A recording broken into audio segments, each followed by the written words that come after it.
Exercise में दो questions है। अभी हम थियरी पार्ट में दो तरह के क्वेश्चन किए ना।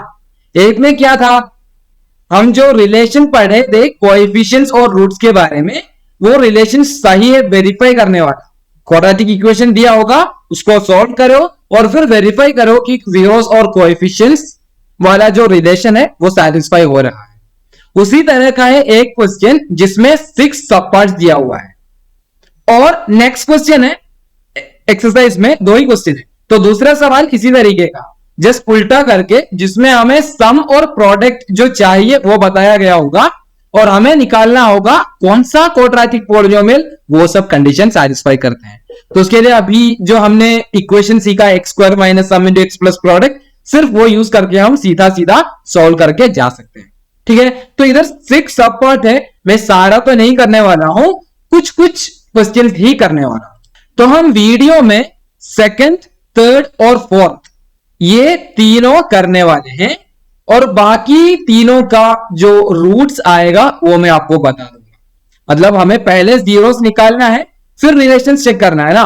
तो रिलेशन चेक करने वाला पार्ट तो आसान है, आप अल्फा प्लस बीटा निकालो, माइनस बी बाई ए निकालो, अल्फा बीटा निकालो, सी बाई ए निकालो, सबका वैल्यू आपस में मिलते जुलते आएगा और आप कंक्लूड कर सकते हैं।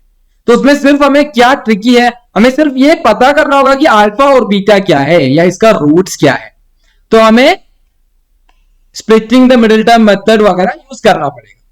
तो वो वाला पार्ट जिस क्वेश्चन मैं कंप्लीटली सॉल्व नहीं कर रहा हूं, उसका आपको मैं जस्ट आंसर्स बता के जाऊंगा। तो इसमें अल्फा का वैल्यू आएगा 4 और बीटा का वैल्यू आएगा -2। ठीक है, तो आप करके देख लीजिए ना, मैं जस्ट अभी आपको आंसर दिया हूं, आप स्टेप वाइज पूरा करके देख लीजिए कि ये सही है। ठीक है, अब हम चलते हैं क्वेश्चन नंबर 2 में, ये हम पूरा डिटेल में करने वाले हैं। तो क्वेश्चन नंबर 2 में हमें पहले सॉल्व करना होगा 4s² minus 4s plus 1 equal to 0, ये वाला पॉलिनोमियल सॉल्व करना पड़ेगा, क्वाड्रेटिक पॉलिनोमियल सॉल्व करना पड़ेगा। तो उसके लिए हम क्या करेंगे, इसमें तो s² का टर्म है, s वाला टर्म है और कांस्टेंट है, सब टर्म्स है। अगर सब टर्म्स है तो हम अभी तक एक ही मेथड सीखे हैं, वो है स्प्लिटिंग द मिडिल टर्म। तो स्प्लिटिंग करने के लिए हमें दो नंबर फाइंड करना होगा जिसका प्रोडक्ट किसके बराबर होना चाहिए, जिसका प्रोडक्ट x² का कोएफिशिएंट और कांस्टेंट वाला पार्ट का प्रोडक्ट के बराबर होना चाहिए। तो इधर x² का कोएफिशिएंट है या s² का कोएफिशिएंट है 4 और कांस्टेंट पार्ट है 1। तो इन दोनों का प्रोडक्ट मैं निकालूंगा तो 4 into 1 यानी 4 आएगा। तो जो दो नंबर्स मुझे फाइंड करना है स्प्लिट करने के लिए, उनका प्रोडक्ट 4 होना चाहिए और सम क्या होना चाहिए, सम होना चाहिए इन जनरल x का कोएफिशिएंट या s का कोएफिशिएंट। अब s का कोएफिशिएंट कौन सा है, s का कोएफिशिएंट मतलब ये 4 ना, सही है ना? नहीं नहीं नहीं नहीं, सही नहीं है। क्या है s का कोएफिशिएंट, ये माइनस भी इंक्लूड करना है, साथ में जो साइन है वो भी देखना है। प्रोडक्ट को होना पड़ेगा 4 और सम को होना पड़ेगा -4। तो हमें दो नंबर निकालना है जिनका प्रोडक्ट में लूंगा तो मुझे मिल जाएगा 4, बट सम लूंगा तो मुझे मिल जाएगा -4। तो मैं सोचने लगूंगा 4 प्रोडक्ट आना चाहिए, तो या 1 और 4 हो सकता है, नहीं तो 2 और 2 हो सकता है। अब 1 और 4 को मैं ऐड किया तो मुझे आंसर मिलेगा 5, 2 और 2 को ऐड किया तो मुझे मिलेगा 4।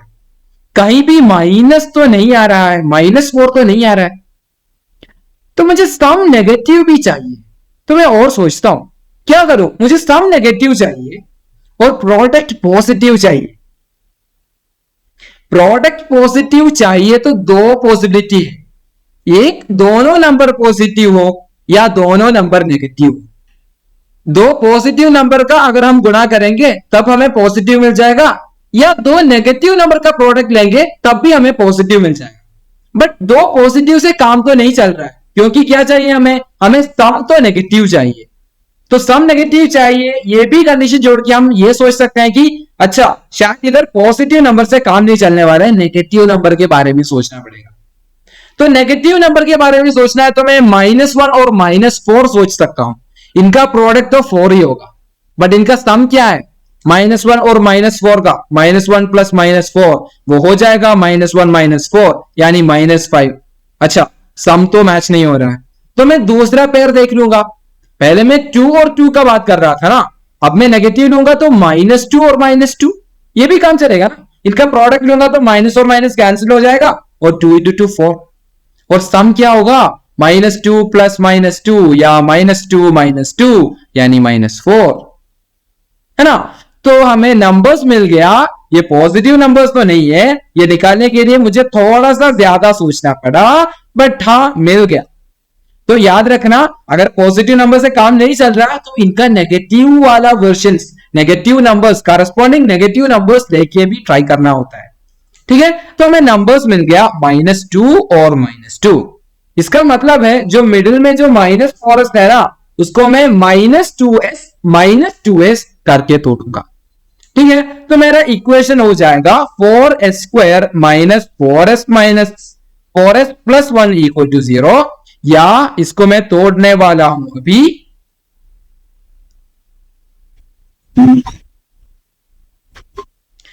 तो मैं कैसे तोड़ूंगा, -4 को -2s करके तोड़ूंगा, क्योंकि मुझे नंबर्स -2 मिला है। हाँ, -2 करेगा तो -4 तो हो जाएगा, तो मैं कुछ अजीब सा नहीं किया हूं, -4 को तोड़ा ही हूं, दोनों इक्वेशन सेम ही तो है। अब क्या करेंगे, हम दो का पेयर्स बनाएंगे, 4s² और 2s एक पेयर हो गया। इन पेयर में कुछ भी कॉमन है तो मैं बाहर लेने वाला हूं। तो 4s² और 2s, इसमें क्या कॉमन है, एक s तो कॉमन है, बट सिर्फ वो नहीं, 2 भी कॉमन है। 4 में भी 2 है और 2s में तो 2 है ही, तो 2s कॉमन हो गया इन दोनों टर्म्स में, तो मैं 2s को बाहर ले लिया। अब 4s² से मैं 2s को बाहर लिया तो 4 में से 2 गया तो 2 बचा, ये स्क्वायर में से s गया तो s बचा, तो 2s × 2s अंदर अभी आ गए। अब मैं क्या करूंगा, ये जो मिडिल में जो साइन है वो वाला साइन लगाऊंगा माइनस। अब 2s में से मैं 2s को ही बाहर निकाला तो क्या बचता है, 2 से 2 गया तो 1 बचेगा, 0 नहीं बचेगा। क्यों, जब हम बाहर ले रहे हैं हम डिवाइड कर रहे हैं, बाहर लेने का हम डिवीजन का काम होता है, सब्सट्रैक्शन नहीं। तो 2 से मैं 2 को बाहर निकाला तो 1 बचेगा, और s से s को बाहर निकाला तो 1 बचेगा, तो 1 × 1 यानी सिंपली 1 अंदर ब्रैकेट में बचता है। तो इसको मैं सिंप्लीफाई कर पाया, 2s × 2s - 1। ठीक है, अब नेक्स्ट दो टर्म्स में देखूंगा, -2s + 1, -2s और 1 में कुछ कॉमन दिख रहा है क्या, 1 में तो कुछ है ही नहीं, अब कॉमन क्या हो, कॉमन तो कुछ नहीं है। लेकिन अगर हमारा ये तीसरा नंबर कभी नेगेटिव आ रहा है तो हम हमेशा एक नेगेटिव को बाहर बुलाएंगे। क्या बोल रहे हैं, अगर कुछ कॉमन नहीं दिखा, छोड़िए कुछ भी हो, अगर हमारा ये जो तीसरा नंबर होगा ना, तीसरा टर्म होगा वो नेगेटिव है, तो हम पक्का एक माइनस को भी बाहर बुलाएंगे, splitting the middle term method में। तो मैं क्या कर रहा हूं, एक माइनस को या एक -1 को बाहर बुला लिया।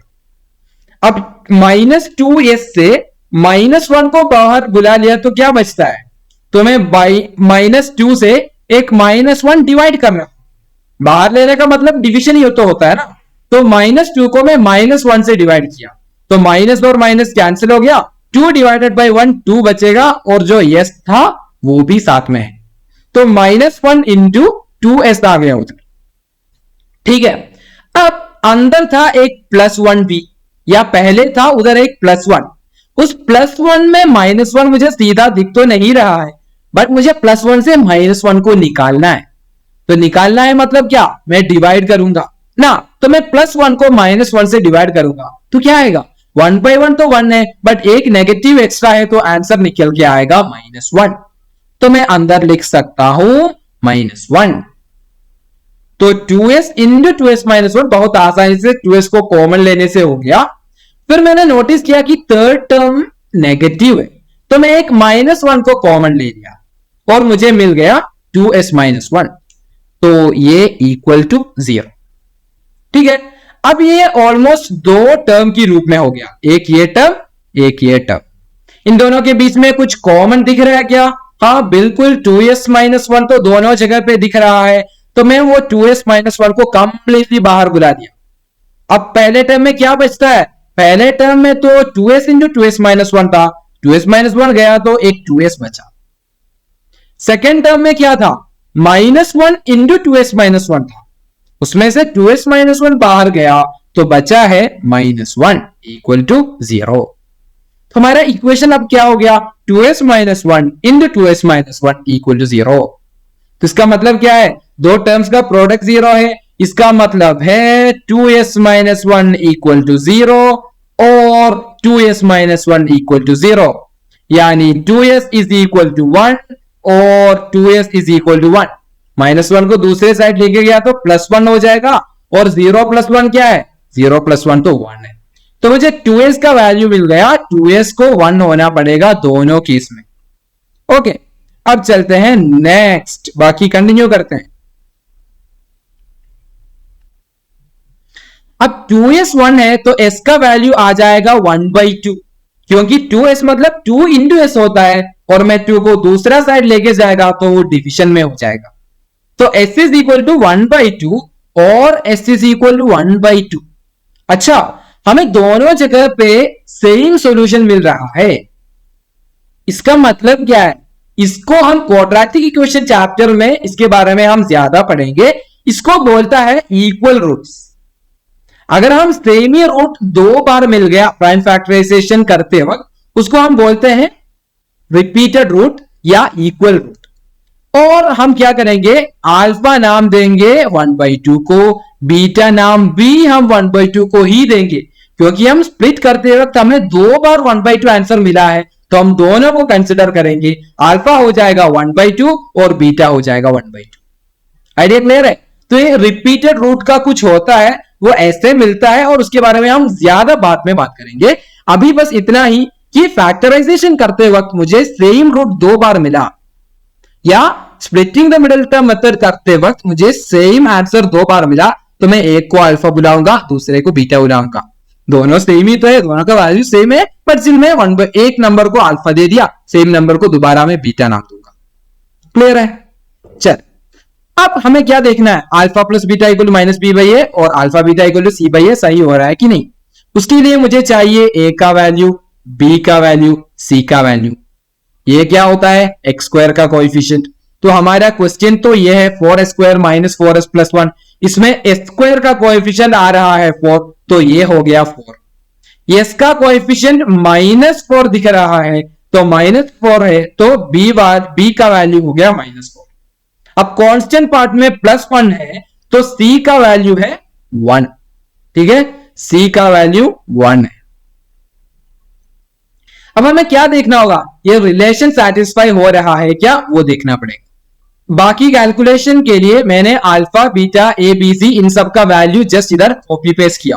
ठीक है, अब चलते हैं बाकी पार्ट में, जो रिलेशंस करेक्ट है क्या वेरीफाई करने का स्टेप। ठीक है, तो पहले मैं क्या करूंगा? अल्फा प्लस बीटा का वैल्यू निकालूंगा। अल्फा का वैल्यू क्या है? 1/2 और बीटा का वैल्यू क्या है? 1/2। अब 1/2 प्लस 1/2 क्या है? 1 प्लस 1 डिवाइडेड बाई 2। दोनों का डिनोमिनेटर सेम है, तो मैं न्यूमरेटर्स को सीधा ऐड कर सकता हूं और सेम डिनोमिनेटर रख सकता हूं। अब 1 प्लस 1 हो जाएगा 2, यानी 2/2 और 1। तो अल्फा प्लस बीटा का वैल्यू मुझे मिला 1। अब मैं कैलकुलेट करूंगा minus B by A, that is equal to minus B का वैल्यू -4 डिवाइडेड बाई ए का वैल्यू 4। अब माइनस ऑफ -4 तो +4 हो जाएगा, तो हमारा आंसर है 4/4 यानी 1। तो मुझे पता चला अल्फा प्लस बीटा का वैल्यू भी 1 है, माइनस बी बाई ए का वैल्यू भी 1 है, जिसका मतलब है alpha plus beta equal to minus B by A. इसी तरह हमें क्या करना होगा? अल्फा बीटा भी कैलकुलेट करना है, तो alpha beta is equal to 1/2 into 1/2। Multiplication है, तो हम न्यूमरेटर और न्यूमरेटर को मल्टीप्लाई करेंगे, डिनोमिनेटर और डिनोमिनेटर को मल्टीप्लाई करेंगे। तो 1 इंटू 1 1/2 इंटू 2 4। तो अल्फा बीटा मुझे मिला कि 1/4 है। तो देखते हैं सी बाई ए भी वही है क्या। तो C by A is equal to C का वैल्यू 1, ए का वैल्यू 4। अच्छा, सीधा मिल गया, सी बाई ए भी 1/4 है, तो दोनों 1/4 है, तो मैं बोल सकता हूं alpha beta is equal to C by A, या हमारा प्रोडक्ट वाला इक्वेशन भी सही है। ठीक है, तो हमसे एक इक्वेशन वेरीफाई करने बोला है, तो वो सही और गलत भी हो सकता है, बट अगर क्वेश्चन ऐसा है कि verify the relation between zeros and coefficients, वो लोग कुछ भी रिलेशन नहीं दिया, हमसे बोला कि आपको ऑलरेडी पता है ना कुछ रिलेशन है, वो सही है क्या चेक करने बोला है, तो ये तो हमेशा सही रहने वाला है, ये कभी गलत नहीं हो सकता। अगर कभी भी आप एग्जाम में सोल्व करते वक्त आपको अल्फा प्लस बीटा और माइनस बी बाई ए का वैल्यू अलग अलग लगा, तो इसका मतलब है आपका कैलकुलेशन में कहीं गड़बड़ हुआ है। तो ये वाला क्वेश्चन में अगर आपका कुछ गलती हुआ है, आपको एग्जाम हॉल में ही पता चलेगा, ये अल्फा प्लस बीटा और माइनस बी बाई ए का वैल्यू मैच नहीं होगा, या अल्फा बीटा और सी बाई ए का वैल्यू मैच नहीं होगा। अगर मैच नहीं हो रहा है, इसका मतलब क्या है, हम अपने सॉल्यूशन में कहीं तो कुछ गलती किया है, हमें वापस जाना होगा और देखना होगा कि गलती क्या किया है। ठीक है, अब चलते हैं आगे। अब हम सॉल्व करने वाले हैं इसका थर्ड सब क्वेश्चन, ये तीसरा वाला। तो इक्वेशन है 6x² minus 3 minus 7x, 6x² minus 3 minus 7x, ये है दिया गया क्वाड्रेटिक पॉलिनोमियल, जिसको हमें पहले सॉल्व करना होगा, फिर relationship between coefficient and zeros check करना होगा। तो इसको सॉल्व करना है, तो इसको हम इक्वल टू 0 करेंगे और splitting the middle term method करेंगे। तो पहले इसको थोड़ा सा वियर्ड सा फॉर्म में दिया हुआ है, तो हम इसको थोड़ा रीअरेंज करेंगे, -7x माइनस 3 इक्वल टू 0। ठीक है, अब इसके बाद हमें स्प्लिट करने के लिए दो नंबर्स मिलना होगा, और वो दोनों नंबर्स का प्रोडक्ट क्या आना चाहिए, इधर का x² का कोएफिशिएंट यानी 6 इंटू इधर का कांस्टेंट पार्ट, है ना। तो 6 इंटू -3 यानी प्रोडक्ट -18 होना पड़ेगा। ठीक है, और सम क्या होना पड़ेगा, सम होना पड़ेगा x का कोएफिशिएंट या -7। ठीक है, अब प्रोडक्ट -18 होना चाहिए, तो ये तो कई तरीके से हो सकता है, बट कुछ भी हो, एक नंबर पॉजिटिव और एक नंबर नेगेटिव होना पड़ेगा। तो -18 और 1 हो सकता है, बट हाँ इसमें सम तो नहीं सही हो रहा है। फिर क्या, -6 और 3 या 3 और -6, ये पॉसिबल है, बट इनको हम अगर ऐड करेंगे तो +3 -3 निकल के आ रहा है। तो 6 और 3 -6 3 ऐसा मैं बांट नहीं सकता, 1 और 18 ऐसे ही नहीं रख सकता। अब क्या पॉसिबिलिटी है, हाँ 2 और 9, ये एक दूसरा पॉसिबिलिटी है। अगर मैं 2 और 9 को ले लिया, प्रोडक्ट तो नेगेटिव है, तो एक को मैं नेगेटिव दे सकता हूं, तो मैं -9 और 2 ले लिया। अब सही है क्या, नंबर्स -9 और 2 है, तो -9 इंटू 2 -18 हो जाएगा, और सम क्या, -9 + 2 -7 ही तो रहेगा ना।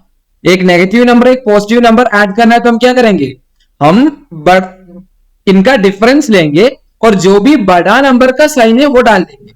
अब 9 - 2 तो 7 है, और बड़ा नंबर 9 उसका साइन नेगेटिव है, तो ओवरऑल आंसर आएगा -7। तो ये -9 और 2 परफेक्ट मैचिंग लग रहा है। ठीक है, तो हमारा जो रिक्वायर्ड नंबर्स है वो हमें पता चला, नंबर्स है -9, 2। अब हम क्या करेंगे, मिडिल में जो -7x है उसको हम स्प्लिट करेंगे -9x + 2x करके। ठीक है, तो हमारा पॉलिनोमियल को मैं इधर रीराइट कर रहा हूं, 6x², अब -7x नहीं होगा, इसके जगह पे -9x + 2x होगा, क्योंकि मुझे नंबर्स मिला था -9 और 2। और मैं एक और बार वेरीफाई करूंगा, -9x + 2x क्या हो जाएगा, -9 + 2 यानी -7x। तो जो पहले था वही मैं इधर भी लिख रहा हूं, बट हाँ थोड़ा सा डिफरेंट फॉर्म में, इतना ही डिफरेंस है। बाकी है -3 = 0। अब क्या करना पड़ेगा, 2 का पेयर बनाना पड़ेगा। तो पहले दो में कुछ कॉमन है क्या, 6x² और 9x में x तो पक्का कॉमन है, और 3 भी कॉमन है, क्योंकि 6 में 3 है और 9 में भी 3 है। तो एक काम करते हैं, 3x को कॉमन लेके बाहर निकालते हैं। अब 6 में तो 2 बचेगा और x² में से x बचेगा। माइनस 9 में से 3 हटा दिया तब भी एक 3 बाकी होगा, क्योंकि 9 डिवाइडेड बाई 3 इज 3। ठीक है, x को तो बाहर बुला लिया तो x अभी अंदर बचा नहीं है। अब नेक्स्ट दोनों टर्म्स देखते हैं, 2x और -3। इनके बीच में कुछ कॉमन तो नहीं दिख रहा है, तो हम क्या करेंगे, कुछ कॉमन एक्चुअली ले तो नहीं रहा है, बट हाँ कुछ तो लिखने के लिए काम करते हैं। एक 1 को कॉमन लेते हैं। 1 को कॉमन लेने का मतलब क्या, हम बेसिकली कुछ भी नहीं कर रहा है, बस हाँ इधर एक 1 लिख रहा है बस। 2x - 3 था ना इधर, उसको मैं 1 इंटू 2x - 3 लिख दिया, या उसमें 1 कॉमन है तो कुछ भी नहीं तो 1 तो है ना, तो मैं 1 को बाहर ले लिया। क्लियर है? अब क्या करेंगे, ये एक टर्म हो गया, ये दूसरा टर्म हो गया, इनमें कुछ कॉमन है क्या? हाँ, एज यूजुअल एक ब्रैकेट में एक लंबा खासा टर्म कॉमन आ गया है। अब मुझे दोनों टर्म में 2x - 3 कॉमन दिख रहा है, तो मैं उसको बाहर बुला दिया। अब पहला टर्म में बचा है 3x और दूसरा टर्म में बचा है +1, तो हमें मिलेगा 2x - 3 into 3x + 1 equal to 0। अगर एक प्रोडक्ट 0 होना है तो उनमें से कम एक को तो 0 होना पड़ेगा, या 2x - 3 इक्वल टू 0 और 3x + 1 इक्वल टू 0, इनमें से कम एक को तो 0 होना ही पड़ेगा। अब क्या आएगा, 2x - 3 इक्वल टू 0 है तो -3 को मैं दूसरे साइड भेज सकता हूं और मुझे मिलेगा 2x इक्वल टू 3। -3 दूसरे साइड जाएगा तो +3 हो जाएगा और 0 + 3 3, और 3x इज इक्वल टू +1 दूसरी जगह जाएगा तो -1, तो 0 - 1 हो जाएगा -1। अब 2x इक्वल टू 3 या 3x इक्वल टू -1। अब 2x इक्वल टू 3 है तो x का वैल्यू मिलने के लिए मुझे सिर्फ 2 को दूसरे साइड भेजना है और मिलेगा x इज इक्वल टू 3/2। और दूसरा पॉसिबिलिटी क्या है, 3x - 1 है तो x का वैल्यू आएगा -1/3। जो नंबर लेफ्ट साइड में मल्टीप्लीकेशन में था वो दूसरे साइड जाने पर वो डिवीजन में हो जाता है, इसलिए 2 और 3 इन दोनों में डिनोमिनेटर में चला गया। तो क्लियर है ना? तो हम इस क्वेश्चन को अभी पूरा सॉल्व कर चुके हैं, हम x वैल्यू पता कर चुके हैं। ओके, तो x वैल्यू मिल गया तो वही है हमारा इक्वेशन का रूट्स या सॉल्यूशंस या जीरो, और मैं एक सॉल्यूशन को बुलाऊंगा alpha, alpha is equal to 3/2, और दूसरा सॉल्यूशन को मैं नाम दे दूंगा बीटा, जो है -1/3। ठीक है, अब मुझे इक्वेशन सही है क्या चेक करना है, तो इक्वेशन में अल्फा बीटा होंगे, ए बी सी भी होंगे, तो ये क्या है, ये होगा x² का कोएफिशिएंट। x² का कोएफिशिएंट क्या है 6, तो मैं लिखूंगा a इक्वल 6। अब b का वैल्यू भी मुझे चाहिए। अगर आप ऐसा सोच रहे हैं कि b हमेशा मिडिल में जो नंबर आता है वो है, अगर आप ऐसा सोच रहे हैं तो शायद इस इक्वेशन देख के आप बोलेंगे कि b का वैल्यू -3 है, बट ऐसा नहीं है। इसका स्टैंडर्ड फॉर्म में जब लिख रहे हैं तो b का वैल्यू मिडिल वाला होगा, लेकिन एक्चुअली b का वैल्यू मतलब क्या होता है, x का कोएफिशिएंट होता है। ठीक है, हमेशा मिडिल का वैल्यू ऐसा नहीं, इसको जिस ऑर्डर में चाहे हम वैसे लिख सकते हैं। तो b का मतलब है x का कोएफिशिएंट, स्टैंडर्ड फॉर्म में लिखे तो वो मिडिल में ही होगा। ठीक है, तो b का वैल्यू क्या है, x का कोएफिशिएंट यानी -7, याद रखना माइनस का। अब कांस्टेंट वैल्यू क्या बचता है इधर, कांस्टेंट वैल्यू तो -3 दिख रहा है मुझे, तो मैंने लिखा c इक्वल्स -3। अब हमें देखना होगा कि alpha plus beta minus b/a ही है क्या, और अल्फा बीटा c/a है क्या। तो मैं अल्फा प्लस बीटा कैलकुलेट करूंगा, वो है 3/2 प्लस -1/3। प्लस और माइनस आसपास आया तो सिर्फ माइनस का इफेक्ट आता है, क्योंकि प्लस इंटू माइनस माइनस है। तो मुझे मिला 3/2 -1/3। अब इसको मैं कैसे सिंप्लीफाई करूंगा, हम इसको क्रॉस करके सेम डिनोमिनेटर बना सकते हैं, है ना। तो मैं इस 3 को इधर क्रॉस करूंगा तो क्या हो जाएगा 3 इंटू 3, फिर 2 को इधर क्रॉस करूंगा -2 इंटू 1 होल डिवाइडेड बाई अब एक सिंगल डिनोमिनेटर बन सकता है, बट वो सिंगल डिनोमिनेटर इन दोनों का प्रोडक्ट होगा, या डिनोमिनेटर में आएगा 2 इंटू 3। सिंपली फ्रैक्शन का सब्सट्रैक्शन किया हूं मैं, थोड़ा सा डिटेल्स बताया बस। ठीक है, अब 3 इंटू 3 हो जाएगा 9 माइनस 2 इंटू 1 हो जाएगा 2 डिवाइडेड बाई 2 इंटू 3 हो जाएगा 6 या 9 माइनस 2 हो जाएगा 7। तो मुझे मिला अल्फा प्लस बीटा के वैल्यू है 7/6। ओके, अब हम क्या देखेंगे, हम माइनस बी बाई ए का वैल्यू क्या है कैलकुलेट करेंगे। तो मैंने नेगेटिव डाला, बी का वैल्यू तो -7 है डिवाइडेड बाई ए का वैल्यू 6 है। अब माइनस ऑफ माइनस प्लस हो जाएगा और मुझे मिल गया कि माइनस बी बाई ए 7/6 है, जो एग्जैक्टली मैच हो रहा है अल्फा प्लस बीटा के वैल्यू से। तो मैं बोल सकता हूं therefore alpha plus beta is equal to minus B by A. इसी तरह अल्फा बीटा के कैलकुलेशन करते हैं। Alpha beta is equal to 3/2 multiplied by -1 divided by 3। तो मल्टीप्लीकेशन है तो मैं कई तरीके से कर सकते हैं। तो हम एक सिंबल में डायरेक्ट तरीके से कर रहा हूं, ज्यादा कॉम्प्लिकेट नहीं कर रहा हूं। तो एक काम करते हैं, न्यूमरेटर और न्यूमरेटर को मल्टीप्लाई करते हैं। तो क्या मिलेगा, 3 इंटू -1 यानी -3 डिवाइडेड बाई 2 इंटू 3 यानी 6। ठीक है, अब -3/6 को हम फिर से सिंप्लीफाई कर सकते हैं। कैसे, न्यूमरेटर और डिनोमिनेटर दोनों को मैं 3 से डिवाइड कर सकता हूं। तो -3 को मैं 3 से डिवाइड किया तो आएगा -1 और 6 को अगर मैं 3 से डिवाइड किया तो आएगा 2। तो हमें मिल गया कि अल्फा बीटा का वैल्यू है -1/2। अब हमें देखना होगा c बाई ए का वैल्यू। c क्या है, c है -3, ये क्या है 6। आहा, सेम वैल्यू निकल के आ रहा है बीच का स्टेप का -3/6। दोनों को न्यूमरेटर और डिनोमिनेटर को मैं 3 से सिंप्लीफाई किया तो आ जाएगा -1/2, क्योंकि 3/3 1 है और 6/3 2 है। क्लियर है, तो दोनों -1/2 मिला तो मैं कंक्लूड कर सकता हूं कि alpha beta is equal to c by A. तो हम दोनों इक्वेशंस को वेरीफाई कर चुके हैं। तो आइडिया क्लियर है ना, सॉल्यूशन पक्का।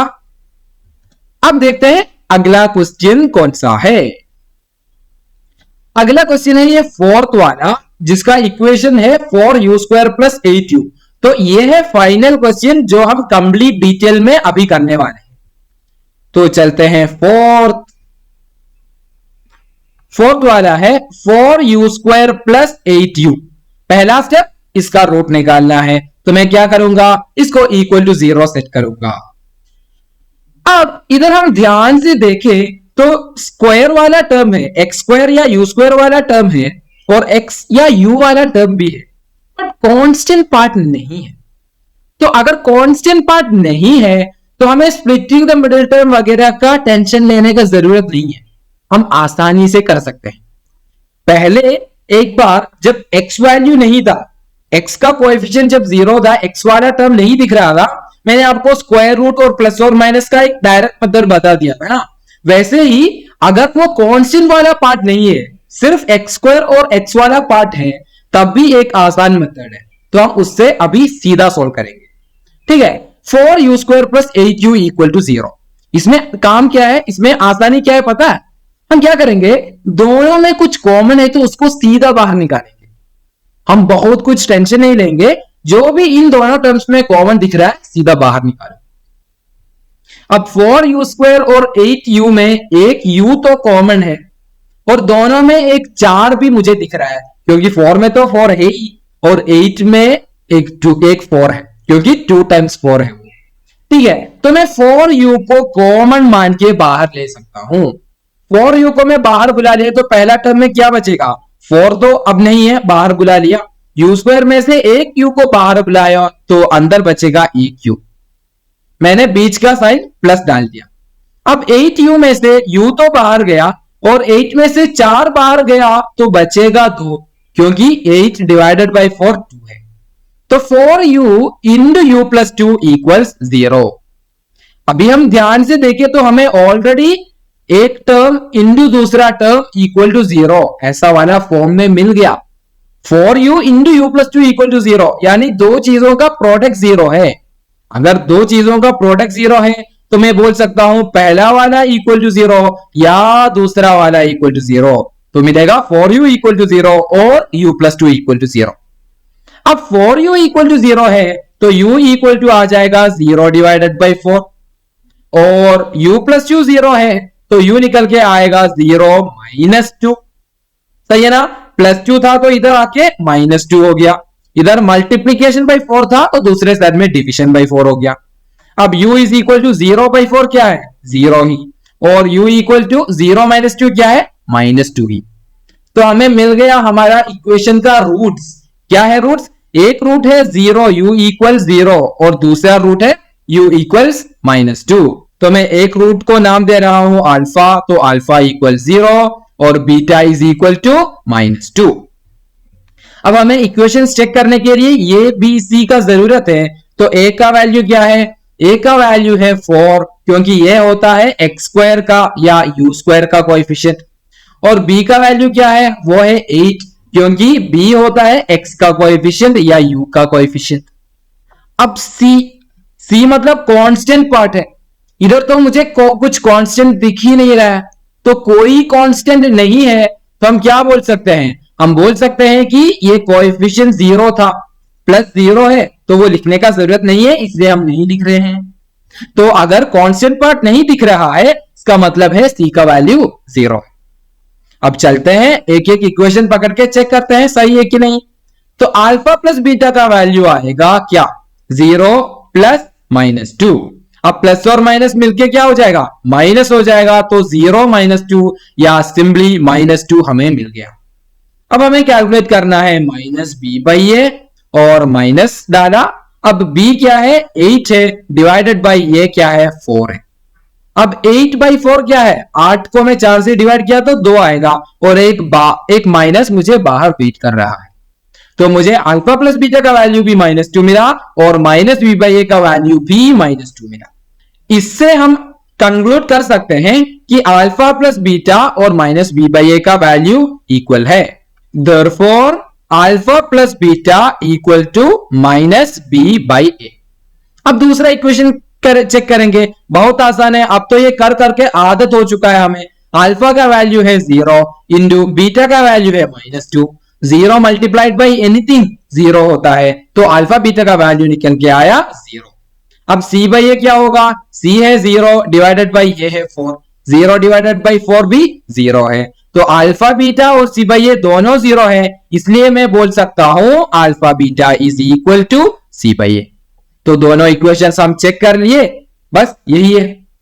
अब हम वापस क्वेश्चन में चलते हैं, और अभी जो 5th पार्ट और 6th पार्ट बचा है ना, वो दोनों हम करने वाले नहीं है, लेकिन मैं उसमें जो रूट जब आप कैलकुलेट करेंगे स्प्लिटिंग द मिडिल टर्म या जो भी मेथड लगा के, सिर्फ वो आंसर आपको मैं बता रहा हूं, जस्ट आपको अपना सॉल्यूशन सही है क्या वेरीफाई करने के लिए।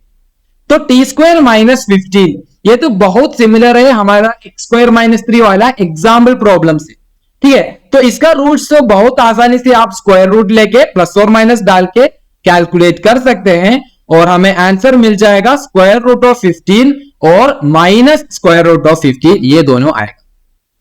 अब 6th वाला पार्ट में तो सारा टर्म्स है, x² वाला टर्म है, x वाला टर्म है, कांस्टेंट भी है, तो हमें splitting the middle term method से करना होगा। और अगर आप इसको स्प्लिट करके सोल्व करेंगे तो आपको आंसर मिल जाएगा 4/3 और -1। ठीक है, पूरा कैलकुलेशन आप खुद करके देख लेना, बहुत सारे बहुत सिमिलर क्वेश्चंस है, इसलिए मैं सब कुछ नहीं सोल्व कर रहा हूं, आप ट्राई कीजिए और आपको आ जाना चाहिए।